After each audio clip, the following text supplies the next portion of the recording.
जय Hind everyone. Saurabh this side. तो भाई आज हम C D S exam 2023 of English paper हम डिस्कस करने जा रहे हैं। तो ये पी वाई क्यू है 2023 का। तो ये पूरा पूरा पेपर सोल्व करेंगे, जैसे ना जैसे एग्ज़ाम के दौरान हम कैसे सोल्व करते हैं, सेम हर क्वेश्चन ए टू जेड पूरा पेपर सोल्व करेंगे, एक से लेकर 120 तक। और हर क्वेश्चन ना केवल सोल्व करेंगे बल्कि उनके एक्सप्लेनेशन भी देखेंगे, है ना। तो उनके साथ जो जो जरूरी कॉन्सेप्ट होंगे उनको साथ में समझते जाएंगे। I hope all of you doing great ना। So let's start.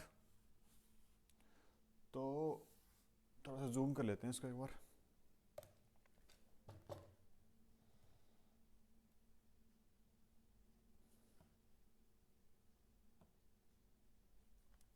पेन सही है।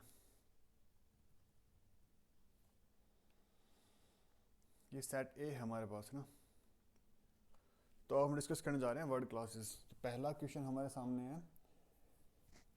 जनरली वर्ड क्लास में पता क्या होता है, मैं आपको बता देता हूँ। वर्ड क्लास होता है, ये ग्रामर का सेक्शन होता है। जो इंग्लिश ग्रामर हम पढ़ते हैं ना, ये बेसिकली वही होता है। और इसमें जो होता ये है कि कुछ सेंटेंस दिया गया होता है, उसमें एक वर्ड होता है जो उसको हाईलाइट किया गया होता है। जैसे कि सपोज इसमें दैट को हाईलाइट किया गया है, इसमें ओविंग टू को हाईलाइट किया गया है, इसमें देयरफॉर को हाईलाइट किया गया है, इसमें हैप्पीनेस को हाईलाइट किया गया है।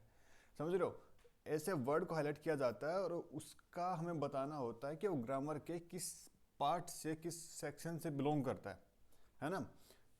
बेसिकली सिर्फ प्योर ग्रामर है, हमें उसको बताना होता है कि ये ग्रामर के किस पार्ट से रिलेट कर रहा है। और इसका आंसर, इसमें 4 ऑप्शन दिए गए होते हैं, जो सबसे मोस्ट अप्रोप्रिएट आंसर होता है उसको हमें टिक करना होता है ना। तो चलिए स्टार्ट करते हैं। पहला क्वेश्चन हमारे सामने है, आई लाइक दैट बॉय।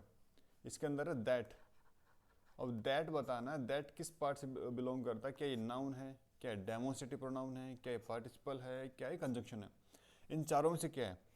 अब नाउन तो ये हो नहीं सकता, डेमोन्स्ट्रेटिव प्रोनाउन लग रहा है, पार्टिसिपल नहीं, कंजंक्शन हो सकता है बट कंजंक्शन इस केस में दैट नहीं है ना। अब समझो नाउन क्या होता है। पहले नाउन होता है किसी name of a place, person और थिंग, इमोशन। ठीक, कोई भी नाम हो ना, तो वो जनरली नाउन को उसमें कंसिडर किया जाता है। समझ रहे हो। और एक और चीज़ मैं आपको बता देता हूँ, समझो। कहीं पे भी आर्टिकल लिखा गया ना, जैसे सपोज कोई आर्टिकल है, अ बॉय, या फिर एन एप्पल। जनरली ये होता है जहाँ पे आपको आर्टिकल दिख जाएगा ना, तो उसके बाद मतलब उसमें आपको एक नाउन जरूर देखने को मिलेगा।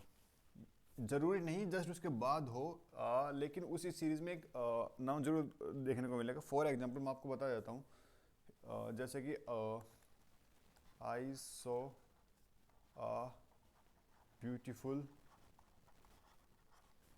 Black horse. मैंने इसके अंदर देखो आप एक बार, इसके अंदर ए है, ए के साथ फिर ब्यूटीफुल है, फिर ब्लैक है, फिर हॉर्स है ना। तो इसके अंदर क्या ए के ये ब्यूटीफुल नाउन का काम कर रहा है, या ब्लैक है फिर हॉर्स। इसके अंदर हॉर्स जो है ना, ये नाउन का काम कर रहा है। समझ रहे हो। तो आर्टिकल है ना, आर्टिकल के जस्ट बाद नाउन आना जरूरी नहीं है, लेकिन आर्टिकल है तो उसके बाद नाउन आना जरूरी है। ये बात कहना चाह रहा हूँ मैं। आई होप आपको समझ में आया होगा। तो ये नाउन तो होगा नहीं, डिटेल में ना ग्रामर के अलग से क्लासेस लगाएंगे, उसके अंदर समझेंगे हर एक पार्ट को। फिलहाल के लिए बेसिक के लिए इतना समझ लीजिए कि ये वो है, नाउन नहीं है ये अभी, है ना। पार्टिसिपल, पार्टिसिपल किसी केस में नहीं लग रहा है यार ना। पास्ट पार्टिसिपल है ना, प्रेजेंट पार्टिसिपल है, हो ही नहीं सकता ना। कंजंक्शन भी नहीं है ये। तो सीधा सीधा आंसर क्या होता है, डेमोन्स्ट्रेटिव प्रोनाउन है। ठीक है, डेमोन्स्ट्रेटिव प्रोनाउन क्योंकि ये डेमोन्स्ट्रेट करा बॉय को कि I like that boy, that means that particular boy. समझ रहे हो। तो उस केस में इसका आंसर क्या हो जाएगा, उस B is the right answer.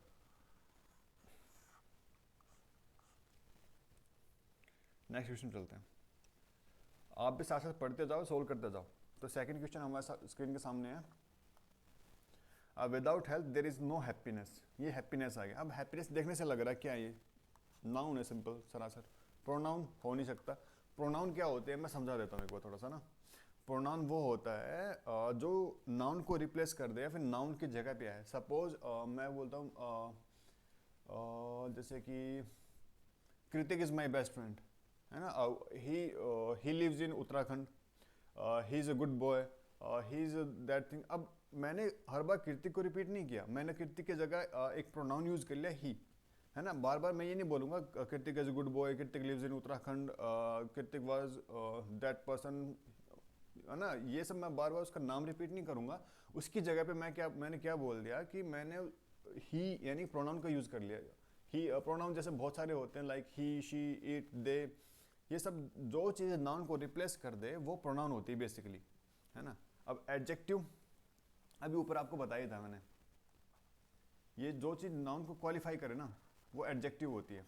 जैसे ब्लैक हॉर्स, है ना, ब्यूटीफुल गर्ल, है ना, और मस्कुलर मैन, या फिर और जैसे कि ये सब क्या होता है, ये सब होते हैं जो नाउन का काम कर रहे हो। मतलब नाउन को जो क्वालिफाई कर दे वो एडजेक्टिव होता है, और जो एडजेक्टिव को क्वालिफाई कर दे वो, आप बताओ क्या होता है। अब थोड़ी देर में आने वाले क्वेश्चन उसके भी, उसको डिस्कस करेंगे। फिर एडजेक्टिव नहीं होगा इस केस में, एडवर्ब, ये जो नाउन को एडजेक्टिव को क्वालिफाई कर दे वो एडवर्ब होता है। चलिए अब थोड़ा सा एडवर्ब को समझ लेते हैं, अब सामने आ ही गया है तो। अब एडवर्ब क्या होता है। अब नाउन को तो समझ लिया हमने कि जो नाउन को क्वालिफाई करे उसको हम एडजेक्टिव बोलते हैं, और जो एडजेक्टिव को क्वालिफाई करे वो, जो एडजेक्टिव को क्वालिफाई करे वो एडवर्ब होता है। और क्या हो सकता है, जो एडवर्ब को भी क्वालिफाई करे वो भी एडवर्ब होता है, जो वर्ब को भी क्वालिफाई कर दे वो भी एडवर्ब होता है, और जो किसी पूरे सेंटेंस को ही क्वालिफाई कर दे उसको भी हम एडवर्ब कहते हैं। समझ में आ गया ना। अब कैसे होता है समझ लेते हैं एक बार। जैसे एडजेक्टिव को मैंने अभी बताया, आई सा ब्लैक हॉर्स, वो एडजेक्टिव होता है। अब एडवर्ब कैसे होता है, जो एडजेक्टिव जैसे कि आई सा ब्यूटीफुल रेड हॉर्स, है ना, तो उसमें ब्यूटीफुल क्या है, उस ब्यूटीफुल में एडवर्ब का काम कर रहा है, क्योंकि ब्यूटीफुल किसको क्वालिफाई कर रहा है, रेड को क्वालिफाई कर रहा है, इसलिए हम उसको एडवर्ब कहते हैं। अब एडवर्ब आगे आएंगे, जैसे आते जाएंगे हम आप उसको एक्सप्लेन करते जाएंगे, ठीक है ना। एडवर्ब ही रन फास्ट, है ना, she talks slowly, she talks slowly.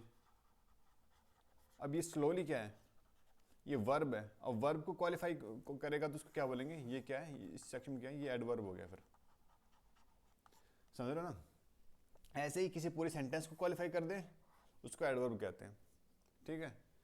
अब अगले क्वेश्चन पे आते हैं, तीसरा question, you have no sense. अब इसमें नो क्या है, नाउन है, डिटरमाइनर है, एडवर्ब है, प्रीपोजिशन है, क्या है बताइए जल्दी से, कमेंट करके बताओ कि क्या क्या है इसका आंसर। क्या नाउन है, सरासर नहीं है। डिटरमाइनर हो सकता है, एडवर्ब नहीं, इस केस में एडवर्ब नहीं है। प्रीपोजिशन है, प्रीपोजिशन भी नहीं है। नो देखने से लग रहा है डिटरमाइनर ही है। प्रीपोजिशन क्या होती हैं, एक सेकेंड, प्रीपोजिशन देखो एक बार। प्रीपोजिशन जो होती है जैसे कि ऑन द टेबल, ऑन इसमें क्या है, प्रीपोजिशन काम कर रहा है। जैसे over the horizon, over the horizon, है ना, ये ओवर क्या है, यहाँ पे प्रीपोजिशन काम कर रहा है। In the box,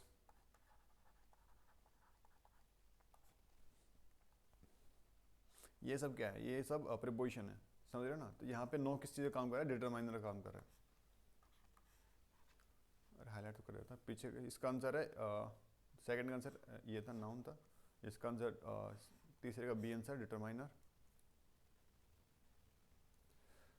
fourth question पे आते हैं, none of these cars is in use. इसमें नन को इन्होंने हाईलाइट कर रखा है। अब नन का बताना, नन किस वर्ड क्लास से बिलोंग करता है, जल्दी जल्दी बताइए। ये जो नन है इस सेंटेंस में किसका काम कर रहा है, क्या ये रिफ्लेक्सिव प्रोनाउन है, क्या डेमोन्स्ट्रेटिव प्रोनाउन है, क्या डिस्ट्रीब्यूटिव प्रोनाउन है, या फिर इंडेफिनिट प्रोनाउन है, किस चीज़ का काम कर रहा है ये। देखो अब समझ लेते हैं इसको साथ साथ ना। अब रिफ्लेक्सिव प्रोनाउन क्या होते हैं, प्रोनाउन को जब हम समझेंगे आगे डिटेल में तो उसके अंदर हम रिफ्लेक्सिव प्रोनाउन भी समझ पढ़ेंगे। जनरली इसके एग्जांपल से हम थोड़ा समझने का प्रयास करते हैं कि रिफ्लेक्सिव प्रोनाउन क्या होता है। ये आपने ये देखा ना, I myself did this work, I myself did this work, मैंने खुद ये काम किया है ना। ये जो माई सेल्फ है ना, ये माई सेल्फ किस चीज़, ये क्या है, ये रिफ्लेक्सिव प्रोनाउन है। My self, your self, them selves, ये सब क्या है, ये सब रिफ्लेक्सिव प्रोनाउन होते हैं, है ना। अब आते हैं नेक्स्ट बी ऑप्शन में, डेमोन्स्ट्रेटिव प्रोनाउन। डेमोन्स्ट्रेटिव प्रोनाउन क्या होता है, जैसे कि दिस, दैट, ये सब क्या है, जो किसी चीज़ को डेमोन्स्ट्रेट करते हो। दिस, दैट, दीज, दोज, ये सब डेमोन्स्ट्रेटिव प्रोनाउन में आते हैं, ठीक है। अब आता है सियुशन दे रखा है ना, डिस्ट्रीब्यूटिव प्रोनाउन। डिस्ट्रीब्यूटिव प्रोनाउन क्या कौन से होते हैं, डिस्ट्रीब्यूटिव प्रोनाउन होते हैं जैसे कि ईच, जो कि जो प्रोनाउन डिस्ट्रीब्यूट करने की वो दिखा रहे हो, जैसे का सेंस देते हो ना कि कोई चीज़ डिस्ट्रीब्यूट हो रही है, जैसे ईच, आइदर, नीदर, ये सब क्या है, ये सब डिस्ट्रीब्यूटिव प्रोनाउंस में आते हैं, है ना। तो बचा ऑप्शन डी, इंडेफिनिट प्रोनाउन। तो आंसर इज इंडेफिनिट प्रोनाउन, समझ गए ना। तो चलते हैं नेक्स्ट उस पे, फिफ्थ क्वेश्चन पे। पांचवा क्वेश्चन स्क्रीन के सामने है, जल्दी से कमेंट करके बताओ पांचवा क्या आंसर आएगा। We shall now begin this work. अब सीधे देखने से देख सरासर पता चल जा रहा है क्या है, ये एडवर्ब ही तो है। कैसे है, we shall now begin this work, मतलब हम, अब ये देखो, we shall begin to work, सही है ना, कोई वो नहीं है। We shall now begin to work, अब किसको एम्फेसाइज कर रहा हूँ, we shall now begin to work, हमको अभी काम शुरू कर देना चाहिए, ठीक है ना। तो ये क्या है, बिगिन किस चीज़ का सेंस, किसको इन्फोर्स कर रहा है, मतलब नाउन किसको इन्फोर्स कर रहा है, बिगिन को इन्फोर्स कर रहा है। और बिगिन क्या है यहाँ पे, वर्ब, जो वर्ब को क्वालिफाई करे वो क्या होता है, एडवर्ब होता है ना। एडजेक्टिव बता चुके हैं। कंजंक्शन होता है जो किसी दो वर्ड्स को या फिर दो सेंटेंसेस को बीच में जोड़े ना, वो कंजंक्शन काम करते हैं। जैसे कि Ram is a good boy,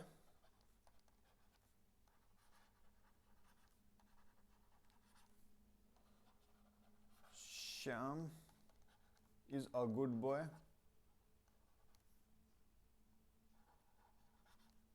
ये दो सेंटेंस है। अब मैंने दोनों को जोड़ दिया तो मैं क्या लिख दूंगा इसमें, राम, ऐसे लिख सकते हैं ना इसको, both Ram and Shyam are good boys, है ना। मैंने इस सेंटेंस को, उस सपोज को सेंटेंस 1 है, ये सेंटेंस 2 है, हम दोनों सेंटेंस को मिला के हमने एक सेंटेंस बना दिया, तो ये क्या है, ये कंजंक्शन का काम करेगा, ठीक है। तो अब ऑप्शन डी है इसमें प्रोनाउन, है ना। तो प्रोनाउन हम पहले समझ चुके हैं। अब नेक्स्ट सेंटेंस पे, नेक्स्ट क्वेश्चन पे आते हैं। 5 हो गए ना, तो छठे पे आते हैं एक बार।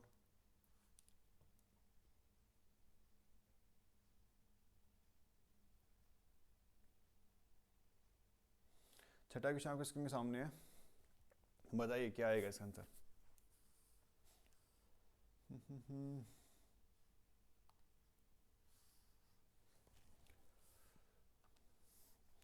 Owing to his ill health, he retired from business. अपने खराब स्वास्थ्य की वजह से उसने अपने बिजनेस से रिटायरमेंट, और अपने बिजनेस से वो रिटायर हो गया। तो इसमें ओविंग टू को अंडरलाइन कर रखा है, तो इसका बताने किस वर्ड क्लास से बिलोंग करता है। क्या कंजंक्शन है, क्या प्रीपोजिशन है, क्या पार्टिसिपल है, क्या डिटरमाइनर है, इन चारों में से किस चीज़ का काम कर रहा है, बताइए एक बार।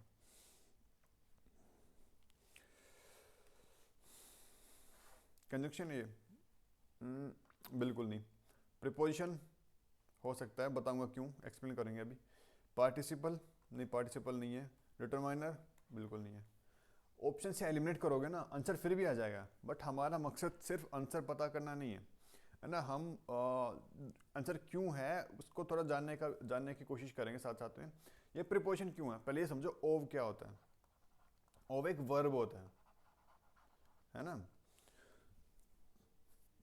अब ओव इसको अगर जैसे कि ओविंग टू, अगर इसे हम ओविंग के साथ टू लगा देना तो ये यहाँ पे किससे काम करेगा, प्रीपोजिशन का काम करेगा, जिसका मतलब होता है जैसे ड्यू टू, जिसका मतलब होता है ओविंग टू और ड्यू टू ऑलमोस्ट सिमिलर से मीनिंग साउंड करते हैं, समझ रहे हो ना। और अगर इसके ओविंग टू ड्यू टू होता तो वो भी यहाँ पे प्रीपोजिशन का ही काम करता है ना।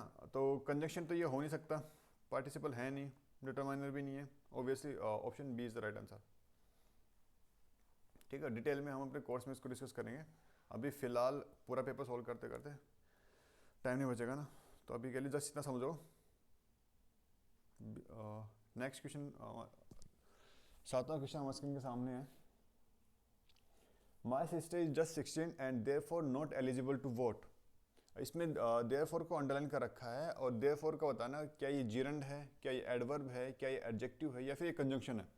इन चारों में से किस वर्ड क्लास से बिलोंग कर रहा है देयरफॉर, बताइए।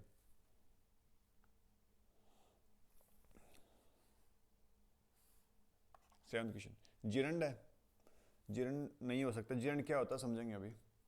एडवर्ब हो सकता है, एडजेक्टिव, एडजेक्टिव किसी नाउन को क्वालिफाई कर रहा है क्या देयरफॉर, नहीं। कंजंक्शन नहीं, देयरफॉर कंजंक्शन नहीं है यहाँ पे, एंड यहाँ पे कंजंक्शन का काम कर सकता है, बट देयरफॉर नहीं है, तो कंजंक्शन भी नहीं होगा। तो एडवर्ब, अब adverb is the right answer, है ना। अब एडवर्ब है क्यों आंसर, अब इसको ये समझ लेते हैं एक बार।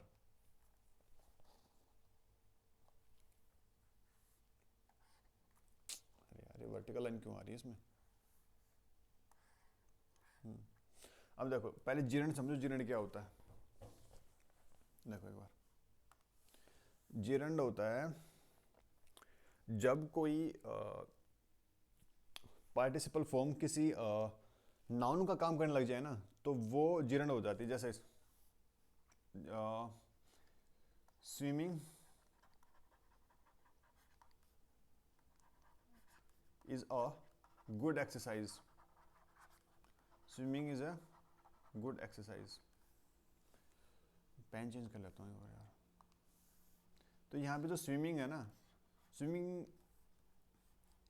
यहाँ पे किस चीज़ का काम कर रहा है, नाउन का काम कर रहा है ना, swimming is a good exercise, है ना। तो यहाँ पे स्विमिंग किसका काम करेगा, जिरंड का काम करेगा, समझ रहे हो ना। तो दिस इज जिरंड। अब एडवर्ब क्या होता है पहले समझ चुके हैं। अब इस केस में एडवर्ब कैसे हैं, मैंने आपको 4 रूल समझाए थे। एडवर्ब किसको बोलते हैं, जो किसी वर्ब को क्वालिफाई करे, किसी एडजेक्टिव को क्वालिफाई करे, किसी एडवर्ब को क्वालिफाई करे, या फिर चौथा मैंने लिखवाया था, या पूरे सेंटेंस को क्वालिफाई करे। इसमें चौथा वाला रूल लग रहा है, ये पूरे सेंटेंस को ही क्वालिफाई कर रहा है कि my sister is just 16 and therefore not eligible to vote, और इसी वजह से वो वोट करने के लिए एलिजिबल नहीं है। तो इस केस में किसका काम कर रही है, पूरे सेंटेंस को क्वालिफाई कर रही है, तो दिस इज द ये किसका काम कर रही है, एडवर्ब का काम कर रहा है देयरफॉर। आई होप समझ में आया होगा। चलिए नेक्स्ट सेंटेंस में चलते हैं फिर। 8वां क्वेश्चन आपके स्क्रीन के सामने है, पढ़िए और बताइए। ये क्वेश्चन गलती नहीं होना चाहिए भाई।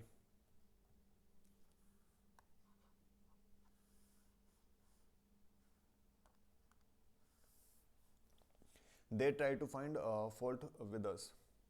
टू, बेसिकली यार टू, जहाँ टू देखे ना, मोस्ट प्रोबेबल चांस है कि टू इन्फिनेटिव होता है। वर्ब्स में बहुत डिटेल में पढ़ाया जाता है टू इन्फिनेटिव, जीरंड, है ना। तो देखते हैं हमारा टू इन्फिनेटिव पार्टिसिपल नहीं है यार, वर्ब हो ही नहीं सकता है, जीरंड तुक ही नहीं बनता, समझ रहे ना। C is the right answer. No है, which way shall we go, ये नाउन है, जिरंड है, कंजक्शन है, एडजेक्टिव, किस चीज़ का काम करेगा बताइए। आपकी स्क्रीन सामने चारों ऑप्शन है। ये नाउन है, नहीं है यार। नाउन होता है जैसे कि कैट, डॉग, ताजमहल, राम, श्याम, राहुल, सीता, गीता, ये होते हैं नाउन। जिरंड है, नहीं हो सकता यार। कंजंक्शन नहीं, इसमें इस केस में नहीं है। एडजेक्टिव, एडजेक्टिव होगा। एडजेक्टिव क्यों होगा, क्योंकि ये वे है ना, वे इज ए नाउन। ये जो वे है ये नाउन का काम कर रहा है, इधर नाउन ही है, अब इसको क्वालिफाई कर रहा है कि ये पूछा है कौन से रास्ते हमें जाना चाहिए, विच वे शैल वी गो, है ना, कौन से रास्ते हम जाएंगे। तो विच किसको क्वालिफाई कर रहा है, वे को क्वालिफाई कर रहा है, तो इस कारण किसी से काम कर रही है, एडजेक्टिव को काम कर रहा है। समझ गया ना। तो D is the right answer. 10th question आपके सामने है, स्क्रीन के सामने, बताइए क्या आएगा। अलास ही इज डेड, ओह बड़े दुख की बात है, वो मर गया। डिटरमाइनर, कंजक्शन, प्रीपोजिशन, इंटरजेक्शन, बताइए। डिटरमाइनर है, कंजक्शन है, प्रीपोजिशन है, इंटरजेक्शन है। अब मैं आपको एक छोटी सी ट्रिक बता देता हूँ। ट्रिक तो क्या रूल ही है, कहीं पे आपको ऐसे वर्ड देखने लग जाए ना, हुर्रे, अल्लाह, वाओ, अमेजिंग, उसके बाद फिर ये एक्सक्लेमेशन मार्क्स ये दिख जाए ना आपको, ये वाले, ये वाले, ये वाले, ये वाले, इंटरजेक्शन ऑप्शन लगा दें, इंटरजेक्शन टिक मार दो, आंसर आ गया तुम्हारा। It's as simple as that, है ना। ये थे हमारे वर्ल्ड क्लास के क्वेश्चन, 10 के 10 क्वेश्चन में सोल्व कर लिए हैं। और जल्दी से अपने मार्क्स बताओ, 10 में से कितने सही हुए, कितने गलत हुए हैं, ठीक है। और तब तक अपने 11th क्वेश्चन पे चलते हैं। Fill in the blanks. एक सेकेंड यार, मैं पानी पी के आ रहा हूँ, एक मिनट रुको,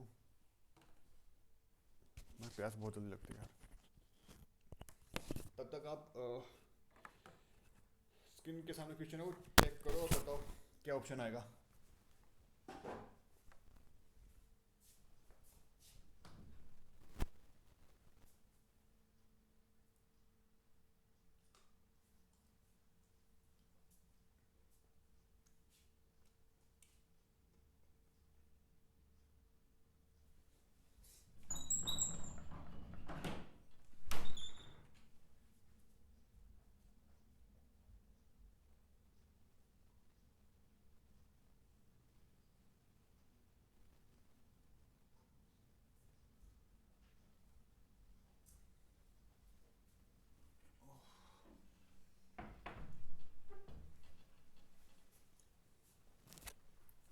आई होप आप लोगों ने सॉल्व कर लिया होगा क्वेश्चन यार। फिल इन द ब्लैंक्स है,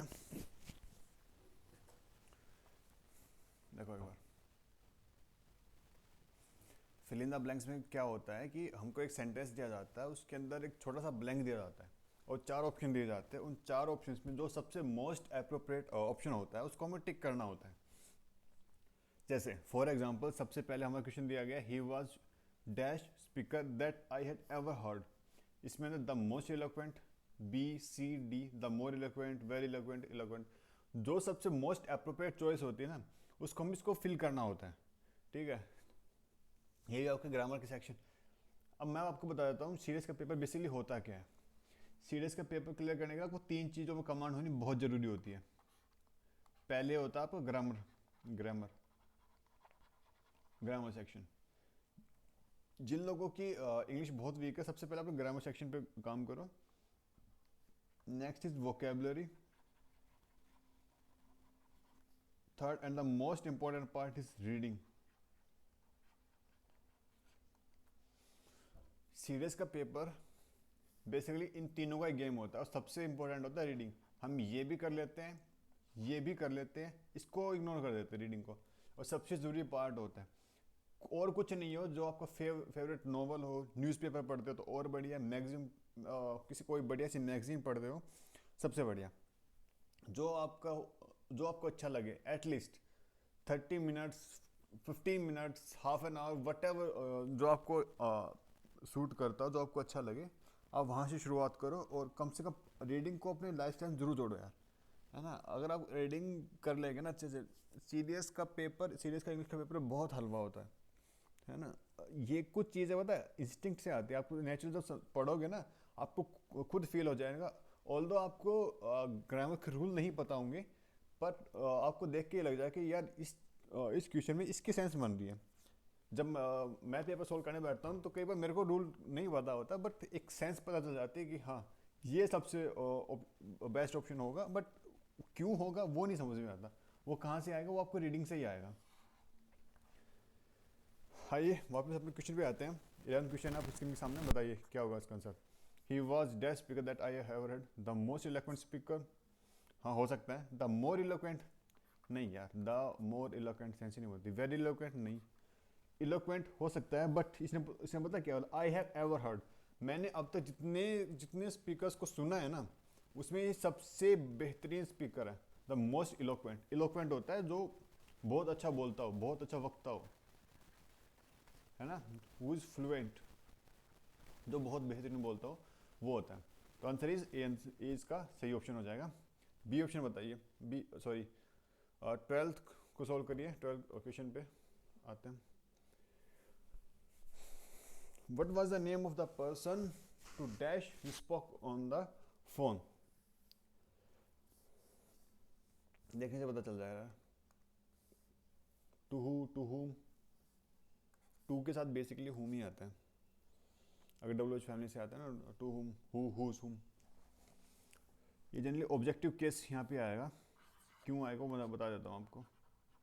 ऑब्जेक्टिव केस आएगा हु का, हु, हुज, हुम। ये सब्जेक्टिव केस होता है, ये पॉजेसिव केस होता है, ये ऑब्जेक्टिव केस होता है। और यहाँ पे ऑब्जेक्टिव केस आएगा क्योंकि what was the name of person to whom, जिससे तुमने बात की, है ना। Subjective case first person, objective case जिसके बारे में हम बात कर रहे हैं, है ना। तो इस केस में हुम का ऑप्शन आएगा। हुज पॉजेसिव नहीं आ सकता, विच नहीं आएगा यार, हु नहीं आएगा। अब एक यहाँ पे विच आ गया है ना, तो मैं आपको इसका एक रूल साथ साथ पढ़ा देता हूँ। जनरली लोग कंफ्यूज होते हैं विच में और वट में। इन दोनों में से क्या सही होता है, मतलब डिफरेंस क्या होता है, आप समझ ही लेते हैं ना। विच में और वट में क्या डिफरेंस होता है। अब वट होता है आपके पास अनलिमिटेड चॉइस है, उसमें से कोई एक सेलेक्ट करना है। जैसे मैं आपसे पूछ लेता हूँ what is your favourite dish, है ना। यानी कि आपके पास इनफाइनाइट चॉइस है और उनमें से आपको कोई एक जो आपको सबसे अच्छी लगती है वो डिश मेरे को बतानी। That is what. और विच होता है आपके पास सेलेक्टेड चॉइस है, लिमिटेड चॉइस है ना।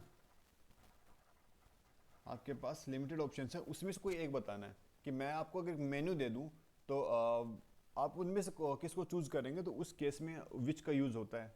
समझे, विच और वट में क्या डिफरेंस होता है वो मैंने बता दिया। खैर इस केस में इसका आंसर आएगा option B is the right answer, to whom you spoke on the phone.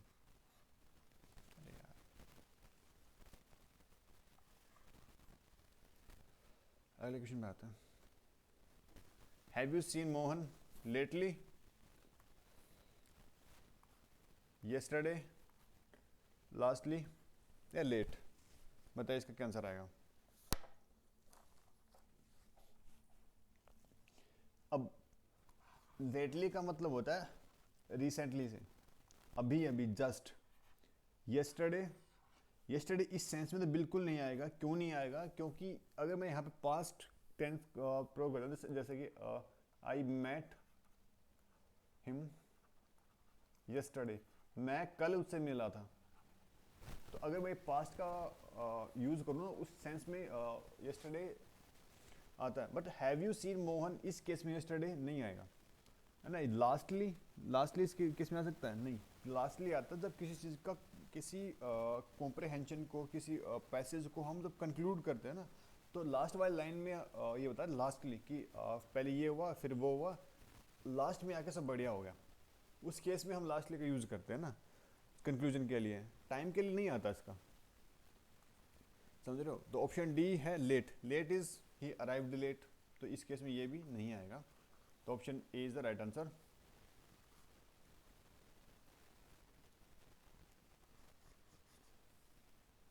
है ना। आई होप समझ में आया होगा आपको। Next 40 question. We live in dash an old house.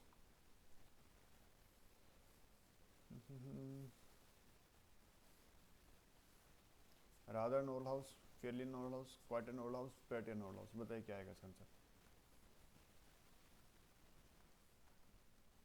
ये आएगा, ये आएगा, ये आएगा, क्या आएगा? Rather an old house, rather नहीं आएगा। रादर क्यों आएगा? क्योंकि हमारे पास बहुत सारे ऑप्शन होते हैं कि इसके बजाय मैं इस ऑप्शन पे जाना प्रेफर करूँगा। I would choose that option rather than choosing this option. तो उस केस में रादर का यूज़ होता है। इस केस में रादर नहीं आएगा। फेयरली, फेयरली नहीं, फेयरली भी नहीं आएगा। क्वाइट हो सकता है, प्रेटी, प्रेटी भी नहीं आएगा। हाँ, चारों ऑप्शन लगभग लगभग सेम है, बस थोड़ी सी डिग्री का अंतर है। तो इसमें मोस्ट अप्रोप्रिएट आंसर आएगा quite, quite and old house. Option C is the answer, है ना। नेक्स्ट क्वेश्चन पढ़िए। I am playing tennis tomorrow unless it rains, it doesn't rain, it rained, it may rain. बताइए क्या आएगा इसका answer? Unless it rains सही है। It doesn't rain बिल्कुल भी नहीं आएगा। क्यों नहीं आएगा? क्योंकि इसमें अनलेस में और अनटिल में, इन दोनों में नॉट ऑलरेडी छुपा हुआ होता है। तो इसके अलावा नॉट का यूज़ करना सुपरफ्लुअस होता है। तो वो जनरली ग्रामेटिकल एरर वाले क्वेश्चन में भी दे देता है ऐसे क्वेश्चन को, समझ रहे हो? तो ये तो बिल्कुल नहीं होगा। It rained sentence present tense चल रहा है, पास्ट में, बिल्कुल नहीं होगा। इट मे रेन नहीं होगा। Option is the right answer.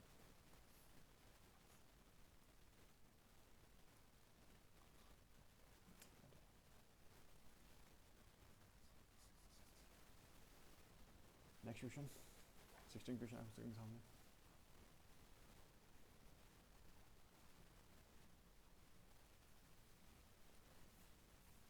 पढ़िए। 16वां क्वेश्चन आपके स्क्रीन के सामने है। The dash of the car is unknown, the makeup of the car is unknown, making of the car is unknown, made up of the car is unknown, make of the car is unknown. बताइए क्या होगा? क्या makeup of the car is unknown? Makeup क्या होता है? जो लड़कियां लगाती हैं चमगादड़ से परी बनने के लिए, वो होता है मेकअप। नहीं होगा ना इसमें केस में। Making of the car is unknown, थोड़ा सा क्लोज है बट नहीं, इस केस में नहीं आएगा मेकिंग। मेड अप, इस मेकअप का सेकंड फॉर्म है मेड अप, ये भी नहीं आएगा। Make of the car is unknown. अब make of the car, make से यहाँ पे क्या मतलब है? मेक का मतलब होता है जो इसका मैन्युफैक्चरर है, जिसने उसको बनाया है, उसका ब्रांड या फिर उसका ब्रांड, समझ रहे हो कि वो अननोन है, समझ रहे हो? तो this is the, D is the right answer. 17 question.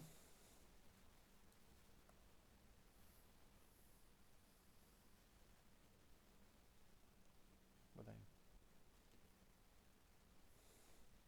He paid his have debts dash to the last penny, उसने अपना कर्ज आखिरी, वो नहीं, फूटी कौड़ी तक चुका दिया।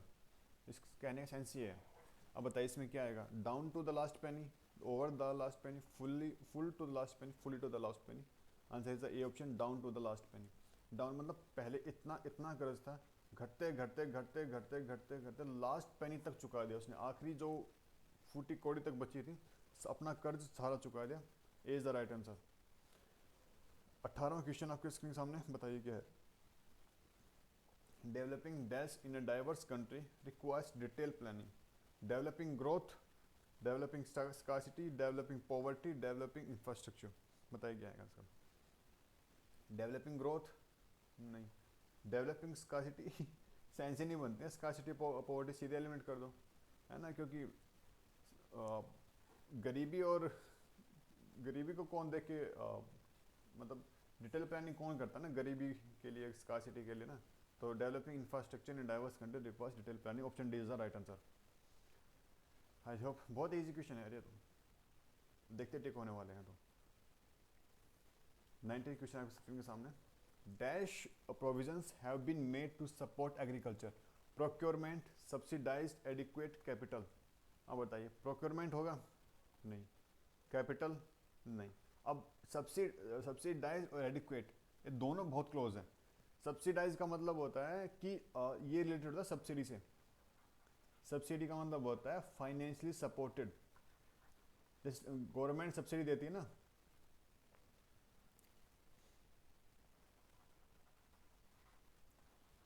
सपोर्टेड, जैसे गवर्नमेंट सब्सिडी देती है, जैसे कोई सोलर पैनल लगवाता है ना, एलपीजी गैस पे गवर्नमेंट सब्सिडी देती है ना, गवर्नमेंट स्कीम आती है, उसमें क्या करती है गवर्नमेंट अपनी तरफ से भी कुछ फाइनेंशियली लोगों को सपोर्ट करती है, तो वो होती subsidy. Subsidise provision have been made to, हो सकता है adequate provisions have been made to support agriculture, ये भी काफ़ी क्लोज है, बट ज़्यादा क्लोज मेरे को बी लग रहा है। I would go for the option B rather than choosing option C. Okay, so B is the right answer. चलते नेक्स्ट पे। 20 वहाँ क्वेश्चन आपकी स्क्रीन के सामने, बताइए क्या आएगा इसका आंसर।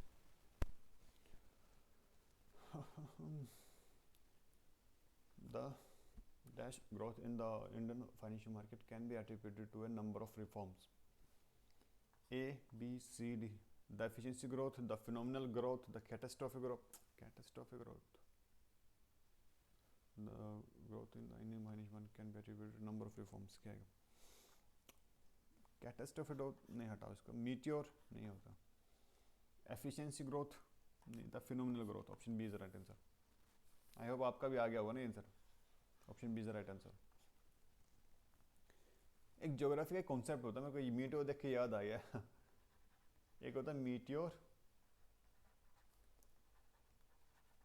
एक होता है मीटियोरॉइड और होता है meteorite. Meteorite, I think spelling का इशू हो सकता है भाई थोड़ा, वेरी सॉरी फॉर इट। मेरे को अभी एग्जैक्टली याद नहीं आ रही मीटियोराइट की स्पेलिंग क्या होती है। आई थिंक यही होती है METORIT, मीटियोरॉइड। इन तीनों में कुछ डिफरेंस होता है ना। ज्योग्राफी कॉन्सेप्ट होता है, मीटियोर देख के याद आ गया, ज्योग्राफी कॉन्सेप्ट होता है। खैर अगले क्वेश्चन पे चलते हैं एक बार। आप बताइए क्या क्या डिफरेंस होते हैं तीनों क्वेश्चन, तीनों उसमें। अगर मेरे से पूछे ना कि सबसे हाईएस्ट एक्यूरेसी किस सेक्शन में आ सकती है, जब आपको सबसे कम हाईएस्ट एक्यूरेसी किस में आ सकती है, जो सबसे लो एफर्ट्स में, ये वो क्वेश्चन होते हैं PQRS वाले। Ordering of chunks in a sentence सबसे आसान होते हैं अगर बेसिक सी सेंस हो जिसको। अब इसको बनाते कैसे हैं, इसको सोल्व कैसे करते हैं, वो थोड़ा समझ लेते हैं। अगर मेरे को क्वेश्चन सोल्व करना होता है ना, तो आपको बेसिकली 2-3 चीज़ों का ध्यान रखना होता है ऐसे मैंने PQRS में। देखिए कैसे कोई भी सेंटेंस होता है ना, उसकी बेसिक स्ट्रक्चर क्या होता है। पहले सब्जेक्ट होता है, फिर हेल्पिंग वर्ब होती है, फिर मेन वर्ब आती है, फिर ऑब्जेक्ट होता है। कुछ ऐसा ही होता है ना। तो इस टाइप से कोई किसी सेंटेंस की बेसिक वो बनती है।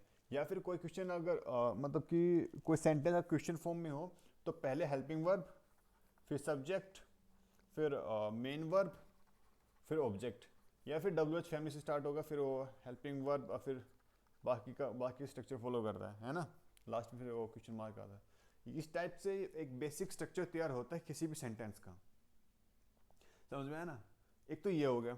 अब दूसरा क्या होता है, ये तो था पहला, इस तरह से हम चेक करेंगे। दूसरा हमारे पास क्या रहता है कि जैसे हम चेक करें, एक होता है पेयरिंग से, पेयर बनाते हैं हम। जैसे कि नीदर हो गया ना, नीदर नॉर, ईदर और,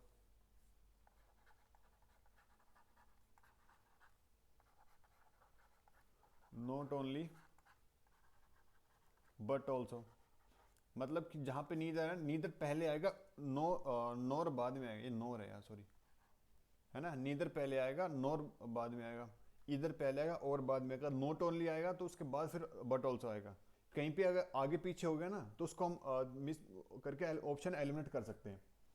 समझ रहे हो। एक तो ये वाला होता है।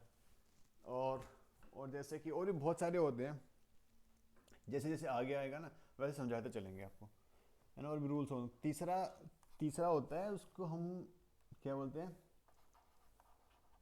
रीडिंग करके पूरे स्ट्रक्चर को एक बार पढ़ेंगे ना, पढ़ के देखते हैं कि सेंस बन रही है कि नहीं बन रही है ना, सेंस के थ्रू।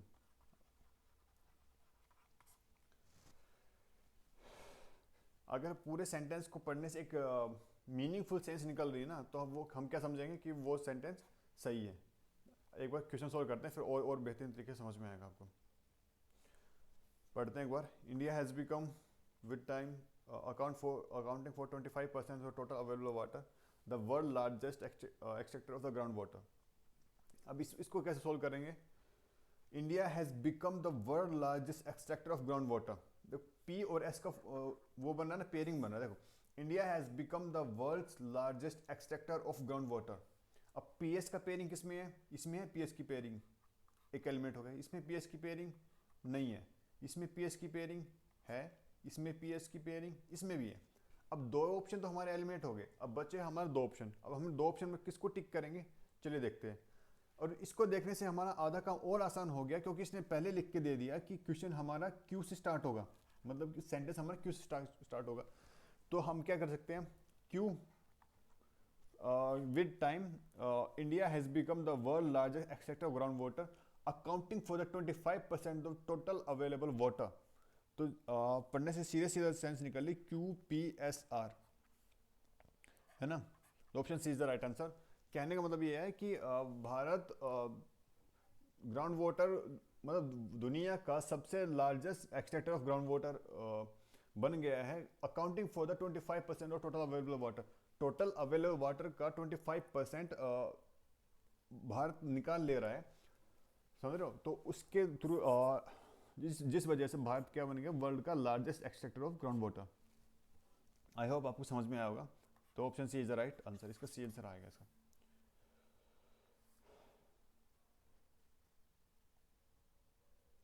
22 22वां सवाल आपके स्क्रीन के सामने है, पढ़ो एक बार और बताओ क्या आएगा इसका answer. Present existential perils, perils होता है जोखिम, मैं लिख देता हूँ, जोखिम को बोलते हैं perils, risk. All over the world the extremes of climate change, बताइए क्या आएगा इसका. ऑप्शन ए है, ऑप्शन बी है, ऑप्शन सी है, ऑप्शन डी है, क्या इसका आंसर आएगा बताइए.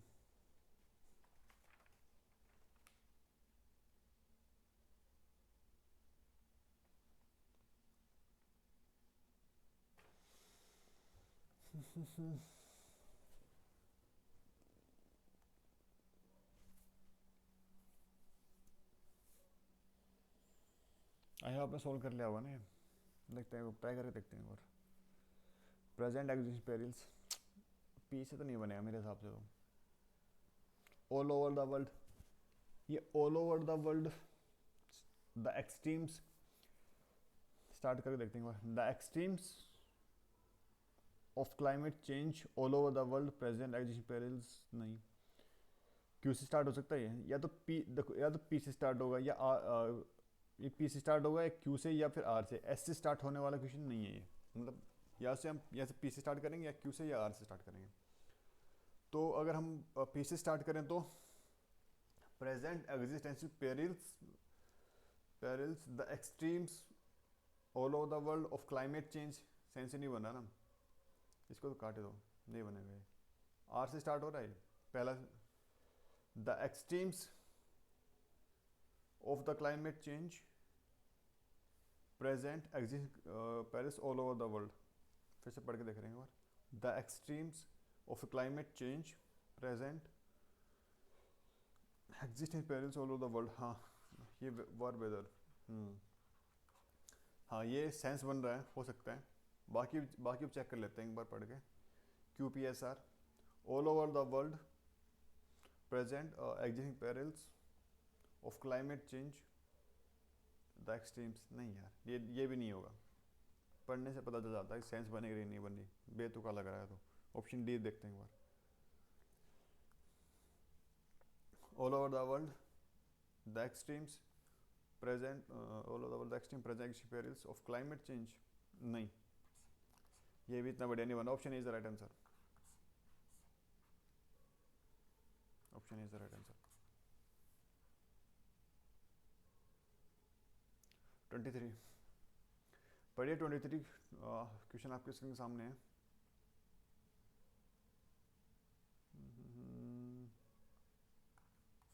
नहीं ये नहीं दिखेगा, ये सही है. The company forecast aviation market amongst the G20 countries that India will be the fastest growing. अब देखो, अब जैसे मैंने क्वेश्चन पढ़ा ना, that India will be the fastest growing aviation market among the G20 countries, the company forecast that, देखो the company forecast that, ये देखते समझ रहा है कि पी के बाद तुरंत ऐसा आएगा, और that India will be the fastest growing aviation market, और एस के बाद क्यू आना है। अमंगस्ट के बाद कोई ग्रुप को डिनोट करेगा ना, अमंगस्ट के बाद फिर आर आएगा, पी एस क्यू आर। मैंने अब ऑप्शन भी नहीं देखे, ऑप्शन देखने से पहले टिक कर दिया। कुछ सेंटेंस ऐसे होते हैं, बहुत सिंपल होते हैं, पढ़ने के बाद तुरंत पता चल जाता है इसका। है वो आपको समझ में आ गया होगा ना, बहुत ईजी है। 24 क्वेश्चन पे आते हैं, समझिए एक बार। Near villages herder camps Shandongs are traditionally stone walls usually built trapping pits with inverted funnel shaped. बताइए क्या था? ट्रैप होता है जाल में फंसाने वाले गड्ढे, but trapping pits inverted funnel type, इस टाइप के।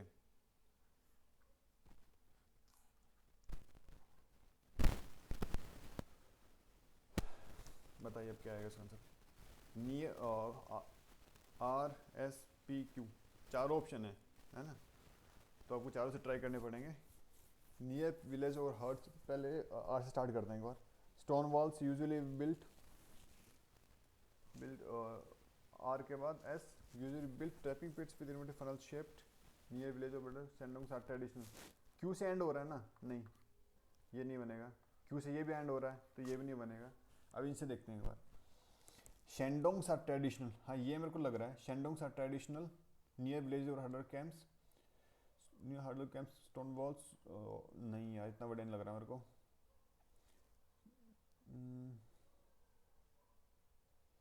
यूजुअली बिल्ट क्यू से Sangdongs traditional stone walls built trapping pits with inverted traditional trapping pits with ये रहा, this is the right answer. देखो traditional Sangdongs are traditional trapping pits with inverted funnel shaped stone walls usually built near village और herder camps. पढ़ने के बाद तुरंत पता चल जाता है कि ये आंसर हुआ, तो ये भी आंसर नहीं होगा, option D is the right answer. क्यों होगा एक बार ये समझ लेते हैं, दोबारा देखो क्वेश्चन को। फनल शेप, देखो trapping pits with inverted funnel shaped क्या, इसके बाद कोई ना कोई मेरे को वो चाहिए, नाउन चाहिए मेरे को। क्या क्या आएगा इसके बाद? Funnel shaped what? Funnel shaped stone walls usually built near villages और हर्डर कैंप्स, ठीक है ना। वो बोलता है कि शेंडोंग्स क्या होता है, एक ट्रेडिशनल ट्रैपिंग पिट्स होते हैं जो कि फिनल शेप्ड के होते हैं, फिनल शेप्ड स्टोन वॉल जैसे होते हैं, जो किसी गांव या फिर हार्डर कैंप्स के पास में बने होते हैं, समझ रहे हो ना। तो ये है इसका meaning, option D is the right answer here. 25th question पे चलते हैं, बताइए क्या आएगा 25th का answer. Several antiquities from other Nations over the years India has brought back. जैसे इसमें ना पहले कोई नाउन हो ना, एक बार ट्राई करके देख लेना, उससे स्टार्ट करने के लिए कोई नाउन हो ना जिसे देखने को पता चल जाए कि ये किसी सेंटेंस के स्टार्ट में आ सकता है, ट्राई कर लो एक बार, शायद से वही एक ऑप्शन हो। इंडिया हैज़ ब्रॉट बैक, मेरे को ये पता है कि इंडिया सब्जेक्ट हेल्पिंग वर्ब, उसके बाद मेरे को मेन वर्ब चाहिए। इंडिया हैज़ ब्रॉट, इसका इंडिया आर के बाद S, India has brought back several antiquity. Antiquity होता है जो पुरानी चीज़ें होती हैं ना, पुरानी चीज़ें होती हैं, एंटीक पीसेज, जैसे जो आर्कियोलॉजिकल साइट से निकली होती हैं, या फिर कोई मतलब किसमें रखी हुई होती है ना म्यूजियम में, एंटिक पीसेज होते हैं, उनको बोलते हैं antiquities. Several antiquities from other Nations over the years, तो पी और Q, R S P Q है ऑप्शन में कोई? Are S P Q option is the right answer, बाकी ऑप्शन को चेक करने की जरूरत ही नहीं है, इज द राइट आंसर। आगे चलते हैं एक बार। The Aravalli hill ranges of the Yamuna river and are spread out over the natural landscape, the biodiversity park. The biodiversity parks are spread out over the natural landscape. अब मेरे को पता natural landscape of Yamuna river, R Q का pair बनेगा sentence में। अब R Q का क्योंकि over the natural landscapes of what, of Yamuna river and Aravalli ranges of and the biodiversity park, या तो पी हो सकता है या एस हो सकता है, लेकिन मेरे को ये पता आर क्यू का पेयर बनेगा। आर क्यू का पेयर किस किस में है देखते हैं एक बार। आर एस क्यू नहीं, क्यू आर नहीं, आर क्यू ये बन गया, आ ही गया answer, C is the right answer. ऐसे बनते पेयरिंग, और ये सब थ्योरेटिकली समझ नहीं पाओगे कभी भी, ये सिर्फ आपको करने से ही पता चलेगा। कुछ चीज़ें ऐसी होती हैं जो थ्योरेटिकली कभी समझ में नहीं आती, बट वो प्रैक्टिकल करके पता चलती हैं। ये चीज़ उनमें से ही एक है, जितना प्रैक्टिस करोगे उतना ही आप उसमें माहिर होते चले जाओगे। यहाँ पे option C is right answer. पढ़ के देख लेते हैं एक बार क्या सेंस निकलती है इसकी। The biodiversity parks are spread out over the natural landscapes of Yamuna river and the Aravalli ranges. बहुत परफेक्ट सेंस निकल रही है। चलते हैं नेक्स्ट उस पर। 27 the family farm found out their mother's friend were going to that some of Poland in a car. P Q R S चारों check करने पड़ेंगे ना। That their mother's were going to, family farm found out, ये देखो मेरे को एक मिल गया। The family found out that some of their mothers friends were going to Poland in a PRQS. Option is right answer. कई बार पढ़ लो ना, सीधे सीधे ऑप्शन पहला ही ऑप्शन दे देते हैं और वही वही बन जाता है फिर। नेक्स्ट क्वेश्चन चलते हैं, बहुत ईजी था लास्ट वाला। Earth may seem immense from the perspective of humans and almost limitless living on its surface. बताइए क्या होगा इसका answer. P Q R S, इसमें चार चेक करने पड़ेंगे। इन जिसमें चार ऑप्शन होते हैं उसका ही फायदा होता है। आप ये मत समझिए कि इसमें ऑप्शन एलिमेंट नहीं होंगे। आपने एक बिगिनिंग सेंटेंस भी आपने पता कर लिया ना कि ये बिगिनिंग सेंटेंस होगा, तो उससे भी पूरा क्वेश्चन सॉल्व हो जाता है। पढ़िए आप किसके सामने, देखिए बार। Earth may seem immense and almost limitless from the perspective of the humans living on its surface. धरती एक बहुत बड़ी और सीमाहीन, जिसकी कोई सीमाएं नहीं होती ना, ऑलमोस्ट लिमिटलेस ऐसे दिखती है किसके पर्सपेक्टिव से, लोगों जो ह्यूमंस जो धरती पे रह रहे हैं, इसके सरफेस पे रह रहे हैं, उनके हिसाब से धरती एक लिमिटलेस और बहुत, समझ गया ना, वही सेंस है। मतलब कि धरती ये इसको यहाँ पे कोई लोग रह रहे हैं उसको ये लिमिटलेस दिखती है, इसकी कोई बाउंड वो नहीं है, अंत ही नहीं है इसका। तो ये इसका आंसर क्या आ जाएगा। अर्थ में से immense and almost P R from the perspective of humans living on surface, P R Q S, P are मेरे हिसाब से, या फिर from the perspective almost limitless, या फिर फ्रॉम द पर्सपेक्टिव, ये भी हो सकता है from the perspective of humans. अगर ये ऑप्शन में नहीं है ना, from the perspective of humans living on its surface, Q S पहले भी तो आ सकता है ना। ये एक इसका पेयर एक इसका पेयर, क्यू एस पहले ले लो चाहे, ये Q S P R. From the perspective of humans living on surface, earth may seem immense and almost limitless, है ना, बहुत ईजी है। पी आर का पेयर बन गया, क्यू एस का पेयर बन गया। ये ऑप्शन नहीं था, ये हमने बना के देखा, हमको ये सेंस लग रही थी, ये नहीं था, ये वाला इसकी सेंस बन रही है, तो दिस ये ऑप्शन में तो ये आ गया आंसर। 29 पता है क्या आएगा answer. In terms of trading volumes have grown substantially, market capitalization and turnovers, the Indian financial markets। अब मैं बाकी चीज़ पढ़ूंगा नहीं, मेरे को सीधे से दिख रहा है कि एस से ही स्टार्ट होगा, मोस्ट प्रोबेबली चांसेस है। अब एस से कौन सा है, इसमें यही एक ही ऑप्शन है, इसको पढ़ के देख लेते हैं क्या ये सेंस बना रहा है। Indian financial markets have grown substantially, बिल्कुल बन रहा, देख। इसके बाद है ना, इसके बाद ये तो होगा सब्जेक्ट, ये पूरा है इंडियन फाइनेंशियल मार्केट्स, ये सब्जेक्ट है। अब सब्जेक्ट के साथ मेरे को हेल्पिंग वर्ब चाहिए। हेल्पिंग वर्ब कहाँ पे है, have grown substantially. In terms of trading volumes, market capitalisation and turnover. अब पीआर का पीआर बन रहा है, ध्यान से देखो, आंसर उसका डी आ गया। अब क्यों आ गया ये समझो एक बार इसे ध्यान से। कहीं पे मेरे अगर मैं आपको ये बोलूँ ना, जैसे I like running, swimming and, अरे यार तो ये राइटिंग का लोचा हो जाता है मेरे साथ।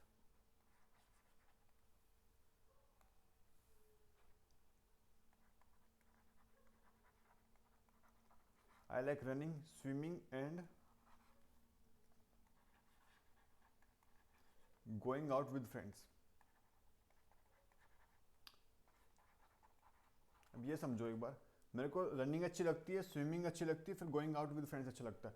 तीन चीज़ है ना, मैंने एक को कोमा से सेपरेट कर लिया और दूसरे को उसके बाद फिर मैंने लगाया and.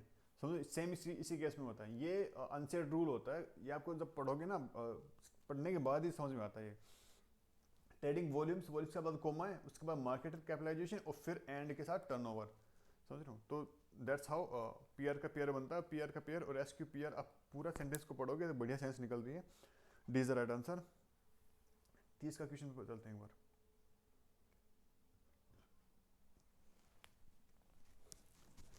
Emerge at last into a dash those who passed through a country of unearthly beauty, that valley of darkness.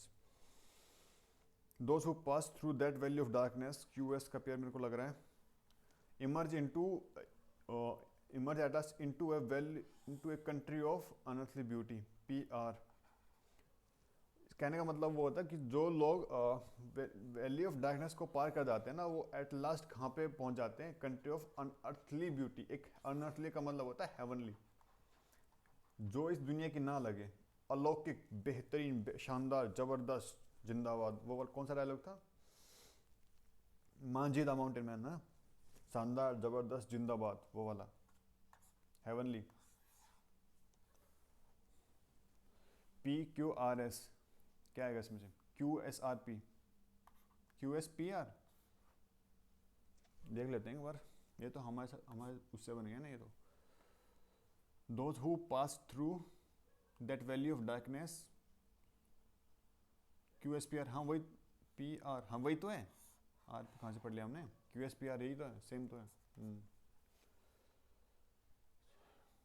चलो भाई, तुम्हारा ये PQRS भी हो गया, पूरा कंप्लीट हो गया तुम्हारा।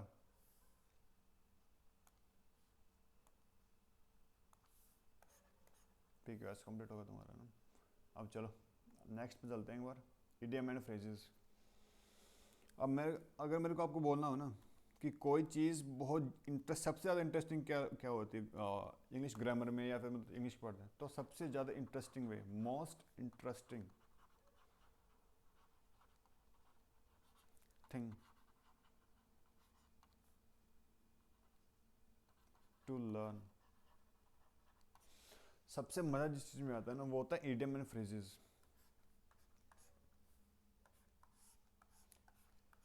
जिस किसी को भी स्टोरीज का या फिर नॉवल पढ़ने का जिसको शौक होता है ना, उनको इडियम्स एंड फ्रेजेस बहुत बढ़िया लगते हैं, क्योंकि एक इमेजिनेशन साथ साथ चलती है इसमें, इस करके।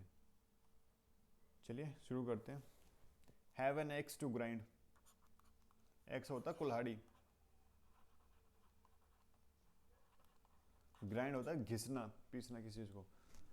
इसका मतलब होता है, मतलब मेरे पास कोई कुल्हाड़ी है मेरी, तो मैं उसको घिस रहा हूँ। क्यों घिस रहा हूँ? क्योंकि मेरे को आगे जाके उससे कोई काम निकलवाना है ना, मेरे को आगे जाके लकड़ी काटनी है, तो that's why have an axe to grind, to have a selfish shame or motive. Option A is the right answer, है ना। तो an essential equipment for work नहीं, and thing to that cause problems नहीं, a to behave in arrogant. Option is the right answer.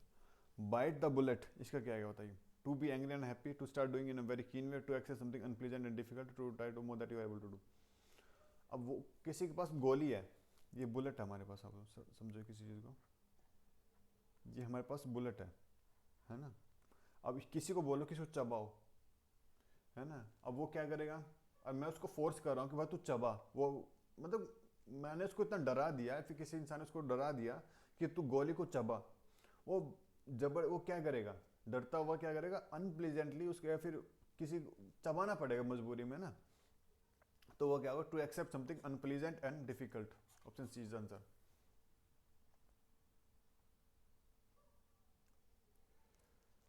चलिए next question चलते हैं। Laughing stock.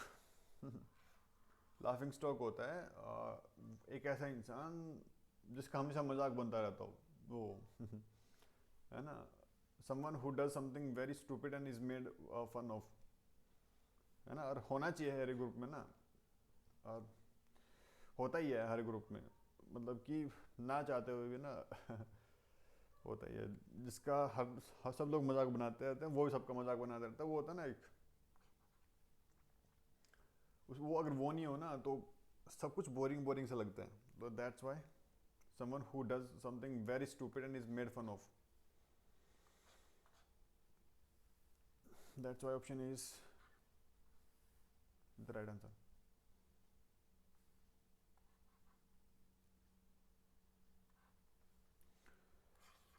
34. पढ़िए next question.